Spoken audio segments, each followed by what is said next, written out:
Hello and welcome back once again to After the Credits. So, finally made it across town to the Dollar Theater. There were 4 movies playing today that I wanted to see over there. Unfortunately, I only had time to see 2 today. Like I said, it is my only day off this week. I don't really want to waste the entire day over there watching movies. It's bad enough I waste 4 hours out of my day off. So I got to the theater, and I wasn't 100% sure what all was playing because I forgot to check the website before I left, but I knew there was at least 2 playing that I wanted to see, and with it being Friday, usually Fridays is when new movies come out. So, of course, the second run theater, that's when a lot of the old movies shift over to the second run because they got to make room in the main theaters for the new stuff that's coming out. So I got there, and I was looking over the marquee, and I saw the 2 that I originally wanted to see and 1 new one that had been moved over there. I was checking the times to figure out what order I could see them in, when I could start seeing them, because I did want to run down the street to the store either before or after. Depending on when the first movie started would tell me how much time I had. And then when I got there, I noticed a movie that I don't remember seeing on their website, at least not last time I checked. I remember seeing in the upcoming releases at one point that the other movie that was on there was coming out, but there was no mention of this movie being there. So I don't know if they're just not acknowledging that they're running this, or it was just like a one-day thing with them, or what. But the movie I went and saw today was one that I actually planned on seeing back when it was in our theater back in, I want to say late January, early February. But it was only there for literally like a week, and then it was gone. And that is The Masked Saint. I don't know why this movie looked interesting to me when I saw the preview. Probably because I've been a wrestling fan since I was like 3, although I don't really watch anymore. When I moved from my last residence to here, and I didn't have cable for a while, I kind of fell behind on what was going on in wrestling, and by the time I tried to start watching again, a lot of the old names were gone, and I didn't know who most of the new kids were. So yeah, I didn't really have a way of catching up on it unless I like pay for a Hulu subscription or WWE Network subscription, and I just don't have time to do all that right now. I pay for a Netflix subscription, and I barely watch any of the stuff that's on my list there. So I've kind of fallen about 4 years behind in wrestling and haven't really watched since. I did watch WrestleMania the other day, and I knew who like 4 of the people were. So yeah. So yeah, being a fan of wrestling since I was a kid, it kind of struck an interest with me there. I was vaguely familiar with the story of The Masked Saint. There's been a lot of wrestlers in the past who have left the ring and become ministers and things like that. But it seemed interesting from the preview, so I thought I would check it out. But then, like I said, it was in and out of the theater so damn fast that I couldn't even think about watching it. So now it's playing at the second run theater for some reason, because it's been out of the theater since probably like February, and it's now April, and they're just now putting that in there. Weird. Like I said, it wasn't even listed on the website or upcoming attractions or anything, and yeah, not sure what's going on with that. But now that I've repeated myself 4 times in 5 minutes, what did I think of the movie? It was about what I thought it was going to be, except with it being a theatrical release, I was thinking it would be less of a religious-based film, like, obviously it's a religious-based film, but what I mean by that is it wouldn't be a heavy religious film like the Kirk Cameron movies, where it's like just punching God down your throat and all their odd beliefs, or like God's Not Dead or Heaven is for Real or any of those where they have a strong religion-based agenda behind the movie.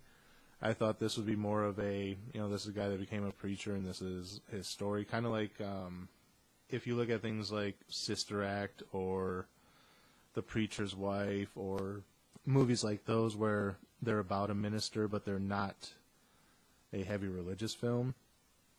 That's what I thought this was going to be, and for the most part it was, but the acting in it and the way it carried was more similar to what you would see off of one of those heavy religious films, where it's more kind of like a Lifetime movie, if that makes sense. If any of you have ever seen Lifetime movies where they're very agenda-driven,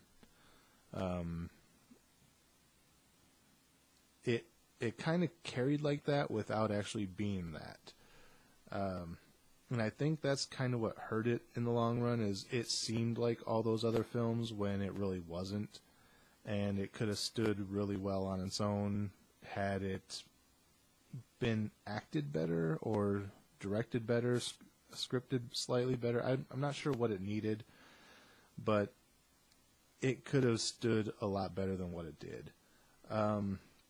So for those of you who don't know, the story basically goes, there was this kid who was bullied, and he loved professional wrestling, and he started emulating the moves, and when he got bullied, he kind of used the moves that he'd been practicing to fight off his bully, and kind of stood up to the bully, and he kept practicing, got picked up by an independent promotion, and worked his way up through their ranks, became the champion, and decided that he was going to retire from the ring while he was still fairly young, and he was going to become a minister.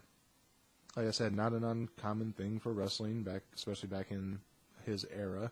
A lot of people turned to religion after they left the ring for one reason or another. So he went to a church that needed help, and he struggled a little bit turning it around, kind of, again, like Sister Act, where they have the church that's not really doing so well, and then they get the new person in there that hypes everything up. But he struggled at first, and then he eventually found his way, and he was doing better, but then they had financial trouble, and he figured through some guidance from other people, or kind of like jarring him back into this direction, he decided that he could go back into the ring. He could be a minister during the day, wrestle at night, and use the money he made wrestling, one, to support his family and pay his bills, but then two, to cover a lot of the bills at the church. And it worked for a while, but then he was kind of getting stressed out and kind of egocentric, and it was kind of like, look at this great congregation that I built, and as opposed to look at this great congregation that we've built together. It kind of became a self-centered, self-righteous type of thing where I did this, and it kind of blew up in his face. Everyone sort of turned on him. Then he decided that losing his congregation wasn't worth going back in the ring, so he skipped a couple appearance dates and turned his focus back towards the church. Throughout that, when he was like getting those stress levels, he was kind of like walking around the neighborhood, and he would see like crime going on, and eventually I guess he just kind of snapped and thought that he just couldn't stand by and watch it anymore. And since he was carrying around his wrestling mask, he put it on and just kind of like started beating up all these thugs. Basically, like, he beat the crap out of a pimp and things like that. And the prostitute that he saved ended up coming to the church, and at first all the people in the church are kind of shunning her, like, you don't belong here. And he's like, what the hell is wrong with you people? This is a church. Everyone's welcome here regardless of their past. Which one of you is without sin? And then everyone kind of was like, oh yeah, we're wrong. So that was kind of the start of his I did this type of thing, was he kind of started changing things around without really discussing it with the parish too much, but at the same time, the reasons he did it made sense. So then he was out, like, attacking all these, not directly attacking, but, like, if he would happen to run into a criminal activity, he would step in. He wouldn't just kind of stand by and watch it. There was a police officer who kind of caught on to what he was doing and was trying to take him down for vigilantism. But because of the people he helped in the community, they wouldn't point out that, yeah, that was the guy. So he couldn't really do much about it, and then the cop finally caught up with him, and that was when he was kind of turning his life back around, like, the ring's not worth it, I just need to focus on this, and a lot of the stress left him. And when he was confronted by the cop, he's kind of like, I decided to stop while I was ahead, so, you're not going to have trouble from me anymore. Then at one point, he decided to do one final match. Just he had revealed like who he was to the church. I'm this masked wrestler, and at first the whole congregation kind of turns on him.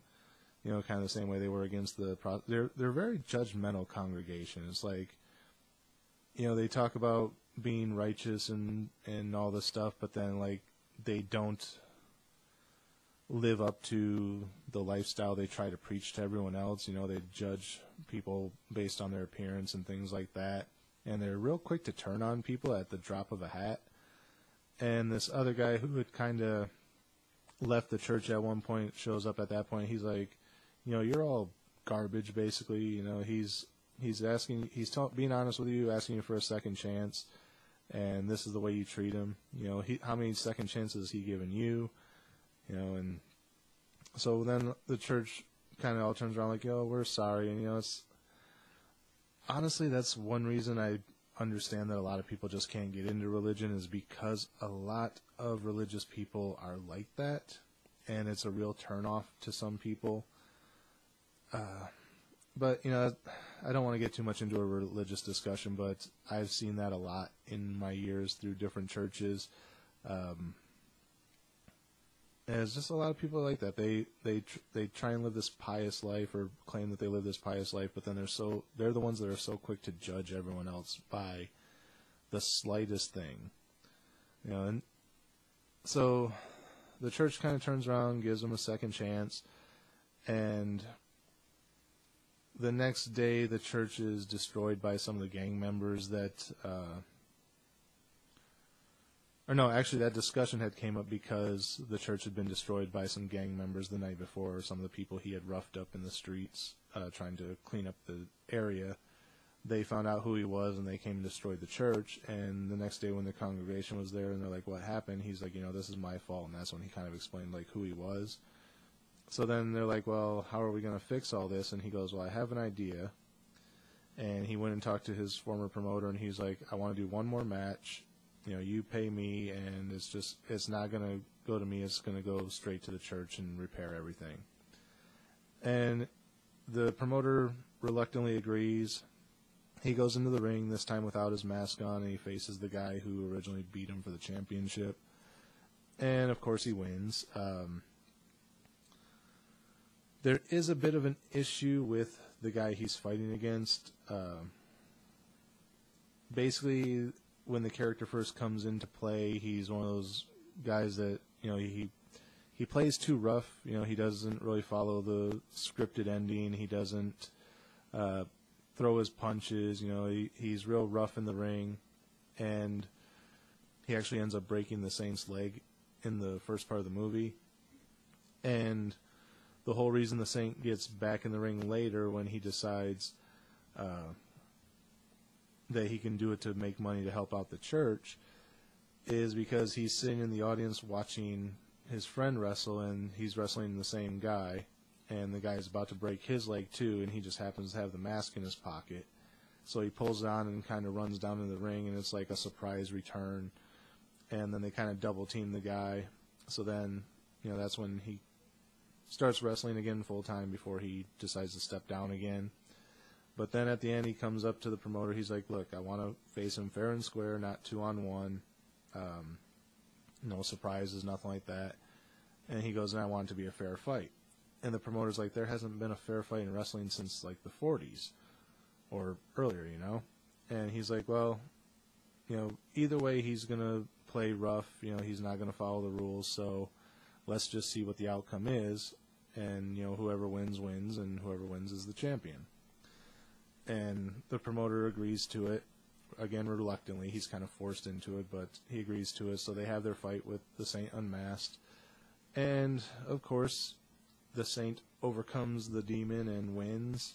And, he kind of extends his hand out to the guy afterwards, like, it was a good fight. And at first the guy kind of slaps his hand away, like, screw you. And then he's like, come on, don't be like that. Take my hand. And then the guy kind of reluctantly takes his hand and gets up, and, they kind of shake on it or whatever. that's pretty much the end of the movie. They, use the money, fix up the church and all that, and then it kind of gives a little synopsis of the real Masked Saint and, how he was active in wrestling for like 10 years, became a minister, all that stuff happened, and I think he's still a minister to this day. The end cards kind of went by really quick. It was kind of hard to read everything they were saying, but I think he's still active in the community today. I'm not 100% sure. But, then it's like, this is all based on his book. Some liberties taken, obviously. Overall, what would I give it as a star rating? Like I said, I honestly thought this could have been a lot better than what it was. It had the potential to be just a fun flick with a little bit of that takes place in a church, kind of like I said, Sister Act, or with The Preacher's Wife, or thousands of other movies that have done the same thing.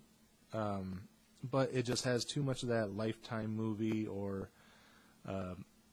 Kirk Cameron religious agenda-driven movie undertone to it, and I think that's really what hurt it.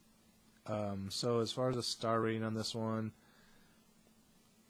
I said I enjoyed the movie for what it was, but it could have been better, so I'm going to have to give it a